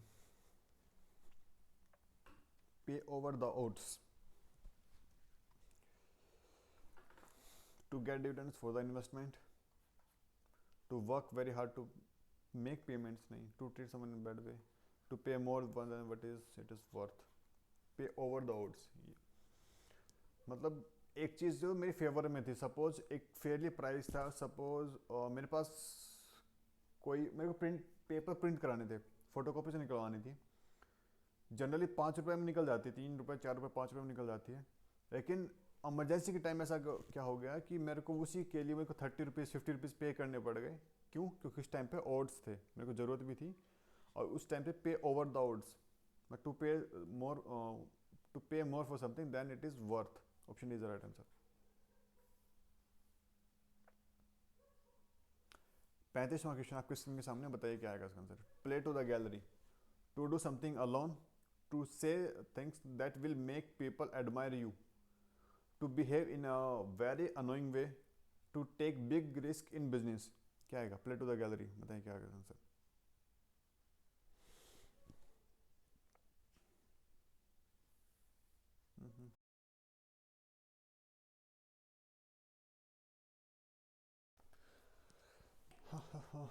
to do something alone, नहीं. to say something that people might that will make people admire you, हो सकता है. to behave in a very annoying way, नहीं. to take a risk in business नहीं हो. play to the gallery होता है कि आप कुछ ऐसा काम करो जिससे लोग आपकी तारीफ करना शुरू करें. बी इन द सूप बहुत इंटरेस्टिंग है. सपोज इसका क्या होता है, किसी एक जाइंट है बहुत बड़ा, ये कोई जाइंट है समझो, कोई राक्षस है, ये कोई राक्षस है ना. और इसने क्या किया, इसने एक सूप बनाया इधर, ये कोई राक्षस है, इसने एक सूप बनाया, इसके हाथ में कटोरी है, ये इसमें एक सूप बनाया, उसमें रख दिया आपको. अब ये थोड़ी देर में भी बहुत भूखा भी खाने वाला है ना. इस पे जॉइंट लिख देता हूँ जी. अब ये इसको भूख लगी है, उसको कुछ खाना है, वो और उसमें सूप बनाया, सूप में इसको आपको डाला है, तो आप क्या हो? ट्रबल में हो. ऑब्वियसली आप ट्रबल में हो. टू बी वेरी हेल्दी, कहाँ हेल्दी बचोगे भाई ऐसे सीन में, नहीं होगा ना, बी ऑप्शन नहीं होगा. To be good at work place, sense ही नहीं बन रही. To be honest to the people, option is the right answer. इसका A option is the right answer ना.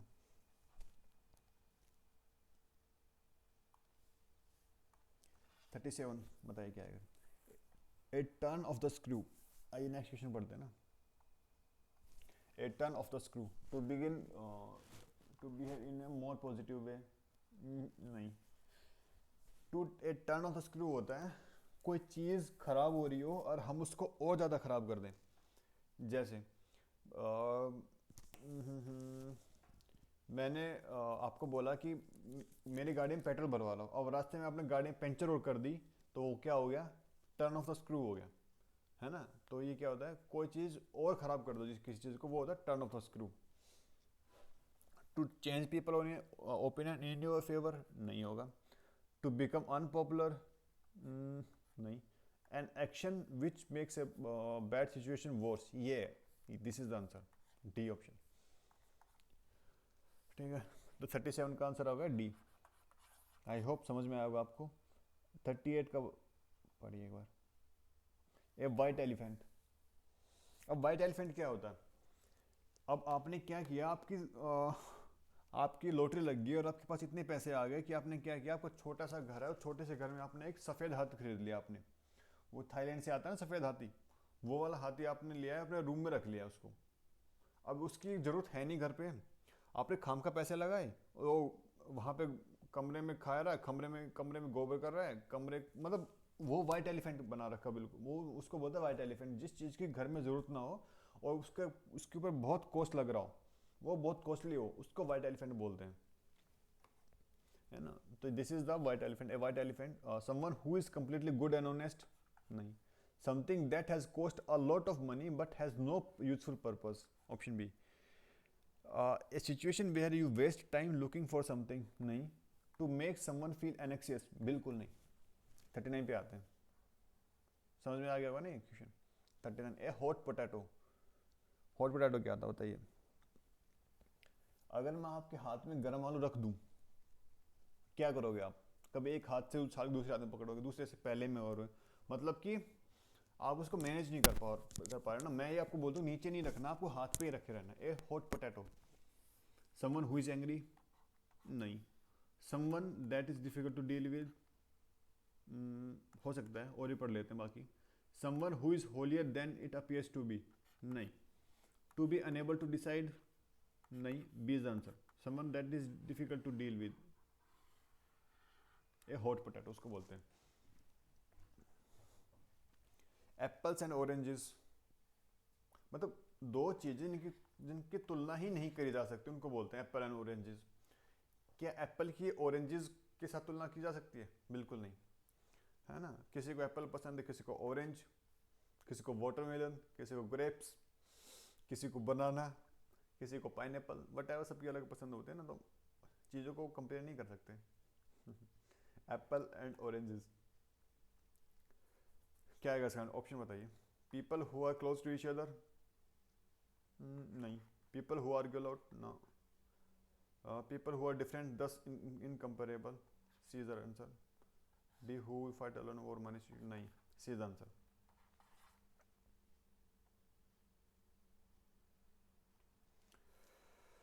हाँ, 40 क्वेश्चन हो चुके हैं आपके।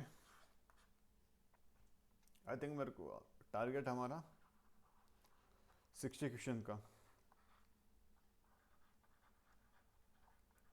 60 क्वेश्चन करेंगे इसको पार्ट 1 करते हैं इसका ना। फिर कल आपका पार्ट 2 लॉन्च करेंगे, पार्ट 2।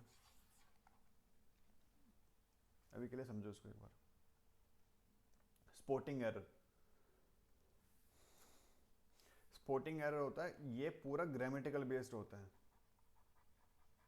ये पूरा ग्रामर पे बेस होता है। इसमें क्या होता है, कुछ ग्रामेटिकल रूल्स होते हैं, उसमें छोटा सा चेंजेस कर देता है, जिसकी वजह से ग्रामेटिकल एरर आ जाता है, और हमको उस एरर को ही फाइंड आउट करना होता है कि कौन से पार्ट में एरर है ना।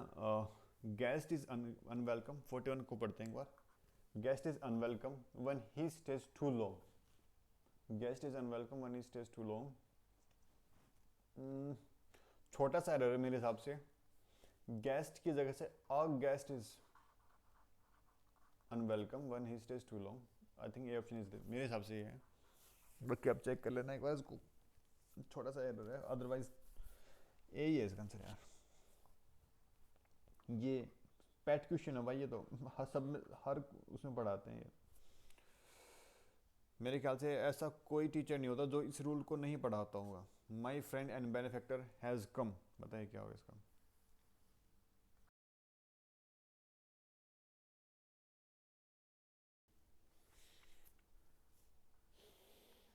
No error, my friend and benefactor, कि जो मेरा दोस्त है वही है, वो बेनिफैक्टर भी है, हैज़ कम। एक ही इंसान की बात हो रही है ना। जैसे कि अगर मैं बोलता हूँ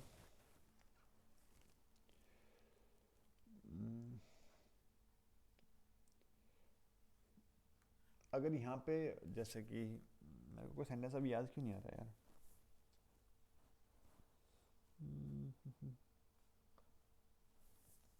the director,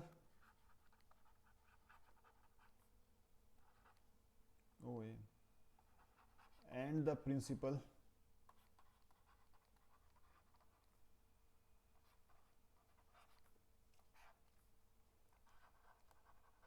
has come to the office. इसमें क्या आएगा बताइए, हैज़ आएगा कि हैव आएगा? इसमें हैव आएगा, क्यों? क्योंकि दो इंसानों की बात की, the director and the principal have come to the office, समझ रहे हो। अगर यहाँ पे मैं दा हटा देता तो, अगर मैं इसको यहाँ पे दा, ये वाला जो दा इसको रिमूव कर देता ना, तो फिर क्या होता, फिर यहाँ पे हैज़ आता। क्यों?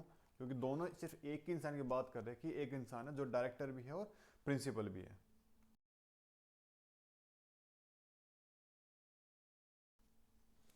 चलिए नेक्स्ट क्वेश्चन पढ़ते हैं। 43, इसका डी आंसर, नो कोई एरर नहीं है इसमें। 43 पे आते हैं एक बार। इधर ही और I am mistaken, no error इसका भी। क्यों? क्योंकि इधर और रूल समझते हैं एक बार। इधर और, नीदर नॉर, छोटा है नहीं, है ना, नॉट ओनली बट ऑल्सो, इन तीनों पता क्या होता है, जो सिर्फ इन तीनों की बात होती है। इन तीनों में पता क्या होता है, जो पास वाले जो होता है, सेकंड जो सब्जेक्ट होता है, यहाँ पे S1, यहाँ पे S2, ये S1, ये S2, ये S1, ये S2, जो ये पास वाला जो सब्जेक्ट होता है ना, उसके हिसाब से यहाँ पे वर्ब लगाई जाती है ना। तो बाकियों में क्या होता है कि S1 के हिसाब से वर्ब लगती है, बाकी इधर इधर और, neither nor, not only but also में S2 सेकेंड सब्जेक्ट के हिसाब से वर्ब लगाई जाती है। ग्रामर में पढ़ाया जाता है ये रूल भी। और ये उसका होता है सब्जेक्ट वर्ब एग्रीमेंट है, ये पढ़ाया जाता है, सब्जेक्ट वर्ब एग्रीमेंट का क्वेश्चन है।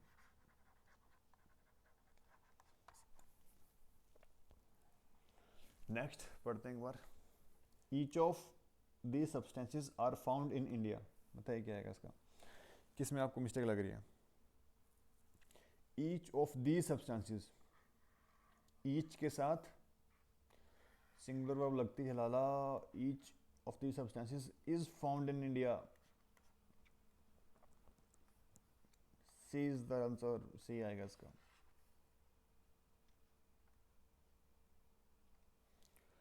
Who do you wish to see, who नहीं आएगा लाला, सीधा दिख रहा, हुम आएगा इसका।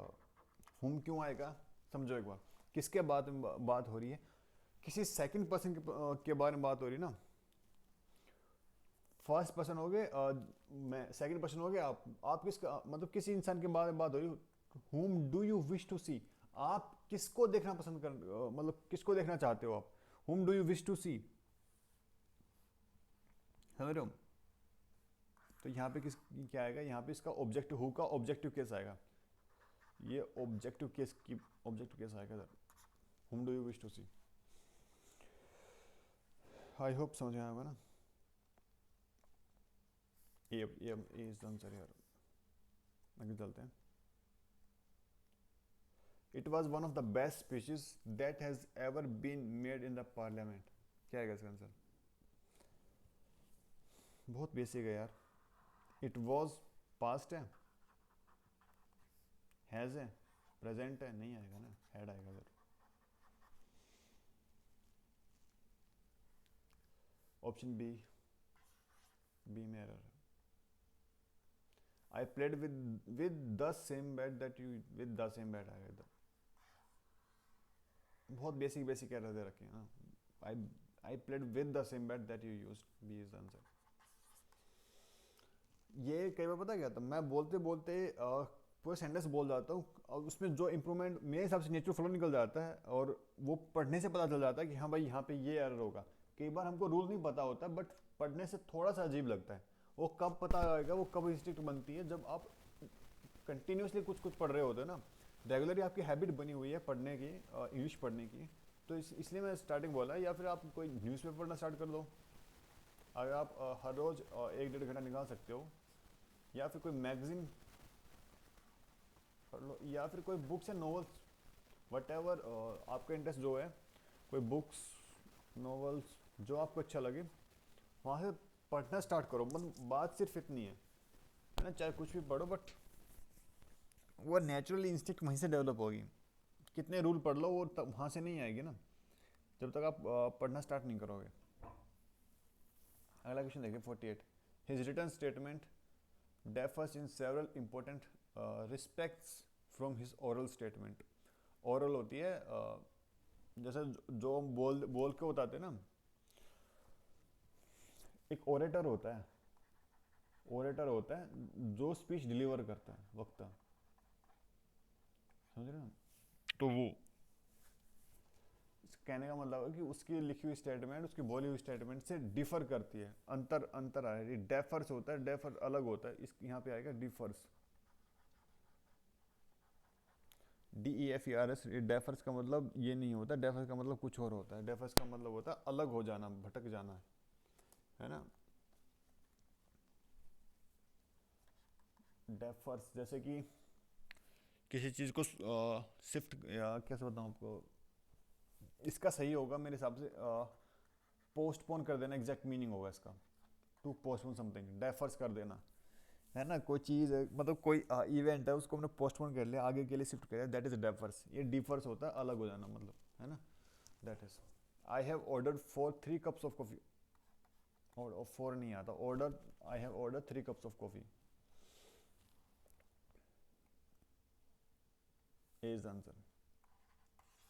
One must not boast of, boast of का मतलब होता है डींगे हाँकना, इसका लिख लो आप, डींग हाँकना।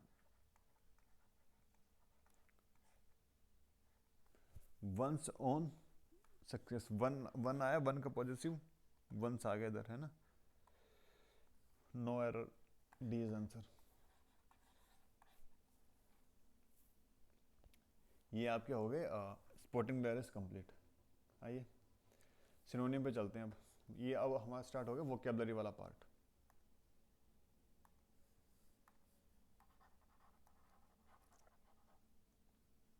वोकेबलरी,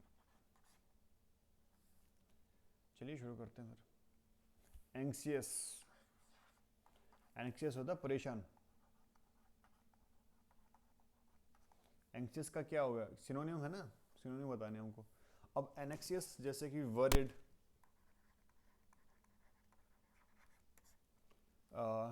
सिनोनियम क्या एंटोनिम पूछ रहा है किसने, सिनोनियम ही है ना। एंक्सियस का सिनोनियम देखो एक बार, वरिड हो गया, और परेशान, और क्या होता है, परप्लेक्स्ड होता है, थोड़ा कंफ्यूज होना, बट इस केस में नहीं आएगा। एनेक्सियस, वरिड,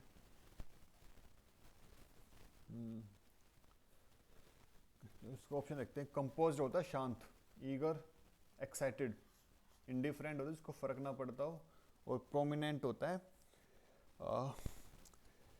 प्रोमिनेंट होता है जैसे कि बहुत फेमस, प्रोमिनेंट फीचर, जैसे कोई कंपनी बताती है ना कि हमारे इस आइटम की या फिर हमारे इस प्रोडक्ट की ये प्रोमिनेंट फीचर्स हैं, उसके फेमस, जो इन्फ्लुएंशियल, मेन, इंपॉर्टेंट, डिस्टिंग्विश्ड, जो साथ साथ लिखते चलो इसको ना, प्रोमिनेंट के सिनोनिम लिखो पहले, जैसे कि डिस्टिंग्विश्ड,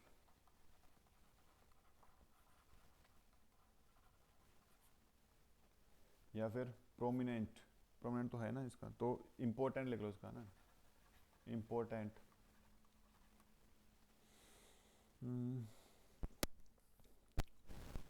अब क्या होगा इसको, हाँ, इम्पोर्टेंट। अब इंडिफरेंट होता है जिसको कुछ फर्क ना पड़ता हो, है ना। एपैथेटिक, इसका लिखो एपैथेटिक। अनिच्छुक, डिटैच्ड, डिटैच बढ़िया वर्ड इसका। और अनकंसर्न्ड, अनकंसर्न, बेपरवाह। ये साथ साथ नोट डाउन करते चलो इनको ना, इसी में वोकैब कवर हो जाएगी तुम्हारी। और ईगर, एक्साइटेड, ईगर के सिनोनिम होते हैं जैसे कि एक्साइटेड और एनर्जेटिक, आर्डेंट, लिख लो एक बार इसके भी, मैं कलर चेंज कर लेता हूँ ताकि मिक्सअप ना हो ना। ईगर के होते हैं आर्डेंट, एक्साइटेड, ईगर।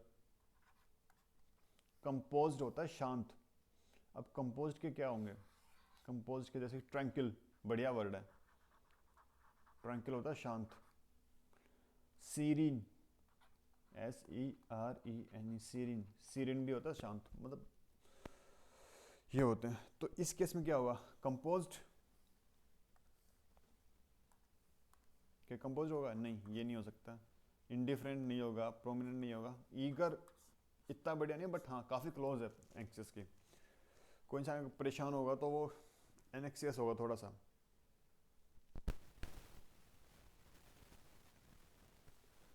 नेक्स्ट चलते हैं सर्कमस्क्राइब्ड। सर्कमस्क्राइब्ड इसका क्या होगा, the power of monarchy was circumscribed by the new law. Circumscribed होता है जैसे कि सर्कम से समझो, तो हमें मैथ्स में आता है ना सर्कमफेरेंस।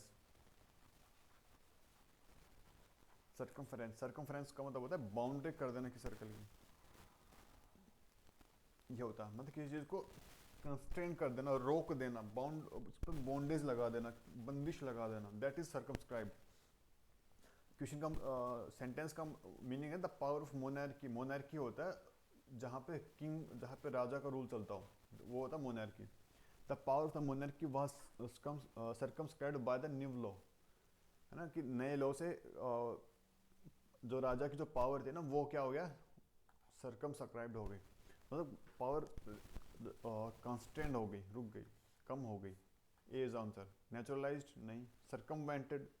सर्कमवेंटेड होता है बाईपास कर देना किसी चीज़ को, जैसे कि ये कोई वो है, सिटी है सपोज ये कोई, और यहाँ से मैं आ रहा था, मैंने क्या किया, मैंने यहाँ से बाईपास करके मैं वहाँ से निकल गया, दैट इज सर्कमवेंटेड।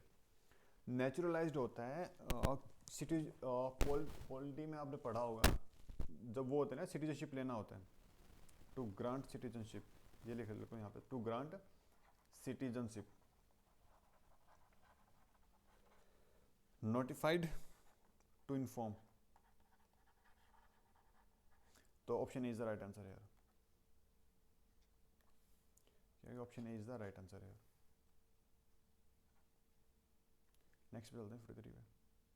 अच्छा ये मैंने कौन सा सोल्व कर दिया, मैंने 52, अच्छा सही है सही है, मैंने लगा कि मैंने फिर जैसे 53 के बाद 57 सोल्व कर दिया वैसे। खैर पढ़ो एक बार इसको फिर बताना क्या है।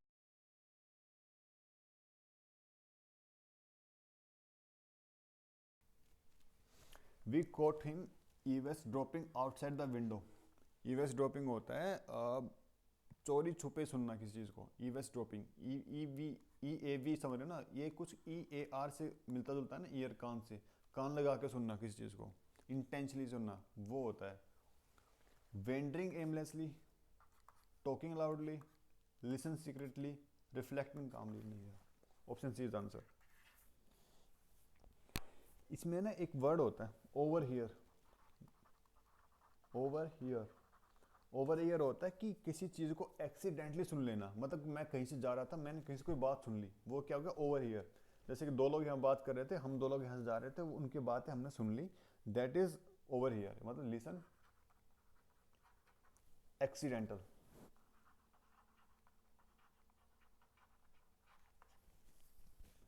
This is 54। The party leader exhorted his members to start preparing for the formation of their government. Exhorted होता है encourage करना किसी को, encourage करना, फिर जैसे कि persuade कर देना किसी को, राजी करना, ये सारे क्या है सिनोनियम्स हैं इसके। Expected, urged, urged इसका हो जाएगा, urge होता है, अर्ज होता है यार, मीनिंग तो मेरे को नहीं पता इसका हिंदी में क्या बोलते हैं इसको, बट हाँ यही होता है कि अर्ज होना किसी का, फैसिलिटेट, फैसिलिटी देना, आसान कर देना किसी चीज़ को ना, तो वो फैसिलिटेट होता है, ये तो नहीं होगा। डिस्करेज, ये एंटोनियम हो गया उसका, B is answer. 55। Next question पे आते हैं एक बार। हॉस्पिटेबल, हॉस्पिटेबल होता है वेलकमिंग किसी चीज़ को, वो होता है ना कि कोई आपके घर में आ रहा हो और आप उसकी हॉस्पिटेबल करें, दैट इज, इसका सिनोनिम होंगे जैसे कि जेनरस, दयालु, वेलकमिंग, ये सब इसका होगा ग्रेसियस, ग्रेसफुल, ये सब इसके सिनोनिम्स हैं। सरली होता है चिड़चिड़ा, सरली ये होता है चिड़चिड़ा, इसके सिनोनिम होंगे रूड, जैसे सलन, जैसे मोरोज, मोरोज होता है उदास, है ना। एक बढ़िया वर्ड इसका लिख लो, चर्लिस, ये सब क्या होते हैं, इसके सरली के सिनोनिम होते हैं। सरली का होता है चिड़चिड़ा सा, थोड़ा अपसेट सा। डिस्टेंट बहुत इजी है, दूर। फ्रोस्टी, कोरडाइल, फ्रोस्टी सबको पता फ्रोस्टी क्या होता है। कोरडाइल, कोरडाइल, अच्छा कोरडाइल किसे समझ, कोरडाइल समझो, ये बढ़िया वर्ड है। कोर्ड समझो, कोर्ड का मतलब होता है हार्ट से रिलेटेड, हार्ट से रिलेटेड होता है। जैसे कि डिस्कॉर्ड, डिस्कॉर्ड का मतलब होता है झगड़ा होना किसी से, है ना। और यहाँ पे अगर मैं लिख दूँ अकॉर्ड, अकॉर्ड होता है मेल में दोस्ती होनी किसी से, अकॉर्ड होता है दोस्ती, समझ रहे हो। तो ये कोड बढ़िया वर्ड है इधर, कोरडाइल। तो हॉस्पिटेबल क्या हो गया, ऑप्शन डी इज आंसर, यहाँ पे आ गया।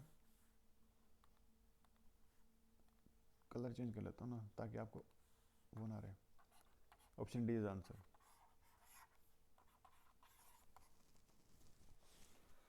अगले क्वेश्चन चलते हैं और incongruous, such traditional method seems incongruous in our traditional age. Incongruous होता है जो किसी से मैच ना करते हो, है ना, तो उसको बोलते हैं इनकॉन्ग्रुअस। जैसे कि जैसे कि एक ग्रुप है जिसमें सब लोग आउटडोर एक्टिविटीज़ करते हो, उसमें से एक पढ़ने वाला लड़का मिल जाए, तो वो क्या होगा, इनकॉन्ग्रुअस हो जाए थोड़ा सा। जनरली होता ये है कि जो लोग पढ़ने में इंटेलिजेंट है ना, वो खेलने में बढ़िया मिलता है। ये पता नहीं किस लोगों ने बता दिया कि जो लोग पढ़ते हैं वो जनरली आउटडोर एक्टिविटीज़ में नहीं प्रेफर करते। ऐसा नहीं होता, इंसान की दो पर्सनैलिटी नहीं होती यूजली, ऐसा मेरा मानना है कि जो इंसान किसी एक चीज़ में बड़ी बेहतर है ना, वो दूसरी चीज़ों में बढ़िया ही मिलेगा। क्योंकि वो बात अलग होती है कि आप उस चीज़ को टाइम ना दे पा रहे हो, बट हाँ वो एक बिलीफ सिस्टम है, बिलीफ सिस्टम से ही एक्सलेंस मिलता है यार। खैर इनकॉन्ग्रुअस होता है जो किसी से मैच ना करता हो। अनस्वेवरिंग, अनस्वेवरिंग क्या होता है, जैसे कि अटल, जिसको अनस्वेवरिंग, स्वेवरिंग समझो पहले क्या होता है, SWERVING, स्वेवरिंग होता है ये वाला, कभी ये कभी वो, कभी ये कभी वो, भटकता हुआ। अनस्वेवरिंग होता है अटल, जिद्दी। कांस्टेंट, अनवेरिंग, ये तीनों सिनोनियम है। इनएप्रोप्रिएट एंटोनिम हो गया। हाँ ये भी एक बढ़िया तरीका होता है मार्क करने का। जनरली मैंने पता क्या देखा, सीडीएस के पेपर में एक चीज़ बहुत कॉमन होती है, ऑप्शंस दो दिए दिए गए होते हैं ना, उनमें तीन ऑप्शन सेम होते हैं, A B C D। Suppose A same है, बी सेम है, डी सेम है, तो सी इसका अपोजिट दे देगा। मतलब लाइक और अलाइक दो तरह के होते हैं। एक जो सेम फॉर्म होते हैं ना, ये तो एक तीन एक तरह के दे देंगे और एक दूसरी तरह का दे देंगे। तो इन दोनों में से पता चल जाता है कि कौन सा अलग है, ऑड इवन कर सकते हैं हम उसमें, वो भी आंसर कर सकते हैं उससे। खैर नेक्स्ट क्वेश्चन पे आते हैं हमारे। परकुरियल, परकुरियल क्या होता है, परकुरियल होता है वो लड़कियों के मूड स्विंग नहीं होते हैं, वैसे जो चीज़ बहुत रैपिडली चेंज हो जाए, जो चीज़ बहुत रैपिडली चेंज हो जाए वैसे, उसको बोलते हैं mercurial. Volatile, volatile by nature, pleasant नहीं, एग्रीएबल नहीं, मर्सीफुल नहीं, वोलाटाइल, समझ रहे हो, वोलाटाइल वो होता है। क्या, नेक्स्ट क्वेश्चन देखते हैं एक बार। ओब्लिगेटरी, ओब्लिगेटरी क्या होता है, ओब्लिगेटरी होता है जो चीज़ कंपलसरी होती है। इसका लिख लो, ये बढ़िया वर्ड है, इसके सिनोनिम भी इसके सिनोनिम भी लिख लो साथ साथ। कंपलसरी, जैसे कि मैंडेटरी, और लिख लो इसके मैंडेटरी, MANDATORY, मैंडेटरी। और लिखो रेक्विजिट, REQUISITE, रेक्विजिट। इनकम्बेंट, इसका लिख लो इनकम्बेंट, है ना। और इसका क्या होगा, वॉलेंटरी, इलेक्टिव, ऑप्शनल, एसेंशियल क्या होगा। एसेंशियल ऑब्लिगेटरी होता है जो चीज़ कंपलसरी हो। Predisposition, she has a genetic predisposition to, इसका डी ऑप्शन है इसका पहले। इसका देखो, she has a genetic predisposition to liver disease. Predisposition, premise पहले से ही, डिस्पोजिशन टेंडेंसी, मतलब कोई चीज़ उसकी पहले से ही टेंडेंसी है, पहले उसका हिंदी में क्या कहेंगे इसको, क्या पूर्व प्रवृत्ति ऐसा कुछ है ना। पूरी हिंदी तो नहीं आती बट हाँ आप समझ पाओगे ना। इसका क्या होगा, मतलब कि जेनेटिक, उसका वो क्या बोलते हैं, वीक पॉइंट, किसी चीज़ का वीक पॉइंट होना ना। जैसे कि क्या बताऊँ, सेंसिटिव होना किसी चीज़ के लिए, वो इसका एग्जैक्टली सिनोनिम होगा। जैसे किसी चीज़ के लिए सेंसिटिव होना, प्रीडिस्पोजिशन, रेजिस्टेंस, इम्यूनिटी, एग्जेम्पशन। अब इसमें से भी देख लो आपको, अगर मेरे को सपोज प्रीडिस्पोजिशन का मीनिंग नहीं पता तो मैं इसका ऑड इवन करके भी निकाल सकता हूँ। ये देखो एक बार, रेजिस्टेंस, इम्यूनिटी, एग्जेम्पशन, मेरे को चारों का मीनिंग पता है। रेजिस्टेंस भी वही है, इम्यूनिटी भी वही है, एग्जेम्पशन भी कई वो है, बट वल्नरेबिलिटी ओड हो गई, ये इसमें से नहीं आती। तो मैं क्या करूँगा इसमें, मैं इसी को ही हाईलाइट कर दूंगा कि भाई ये अगर मैं तुक्का मारना होगा मैं सी पे तुक्का मार दूंगा। समझ रहे हो ना। सीडीएस में बहुत होता है, थोड़ा नहीं बोल रहा मैं, बहुत ज़्यादा होता है कि तीन चीज़ें एक जैसी दे देगा, चौथा अलग दे देगा, चौथे पे टिक मार दोगे ना, तुक्का ही मार दोगे तो वो सही हो जाएगा। ये बहुत होता है सीडीएस के एग्जाम में, है ना। एक ट्रिक बता दी मैंने।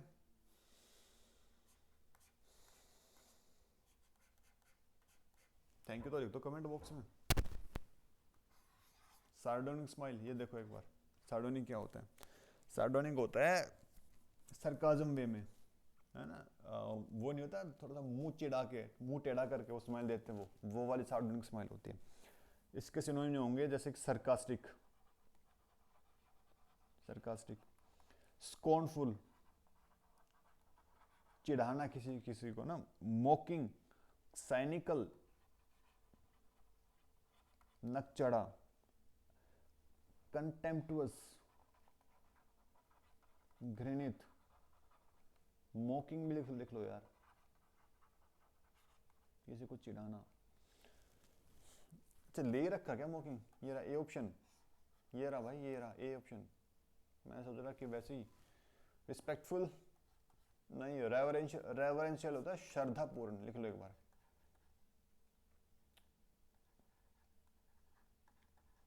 रेवरेंशियल, श्रद्धापूर्ण, डेफरेंशियल नहीं, ये भी नहीं होगा। Option C. तो guys thank you so much, इतनी देर के लिए आपने पूरी वीडियो देखी यार, है ना। मेरे को भी काफ़ी टाइम हो गया, अभी 1:30 बज चुका है रात का, और अभी हम वीडियो पूरी करके हटे हैं। So thank you so much guys, I hope आपको ये वीडियो पसंद आया होगा, है ना। और डू सपोर्ट मी यार, this is my very first video, I don't no आपको कैसी लगी होगी। ये मेरी पहली वीडियो है यूट्यूब पे जिसमें मैं अपनी वॉइस ओवर और पहली बार पढ़ा रहा हूँ स्क्रीन पे। सो और a big clap for me यार, from, I don't know how you are feeling right now, so and a big clap for you also यार, for your patience. So again thank you so much, और मिलते हैं next video में part 2 में। Okay tata bye bye, take care and जय हिंद।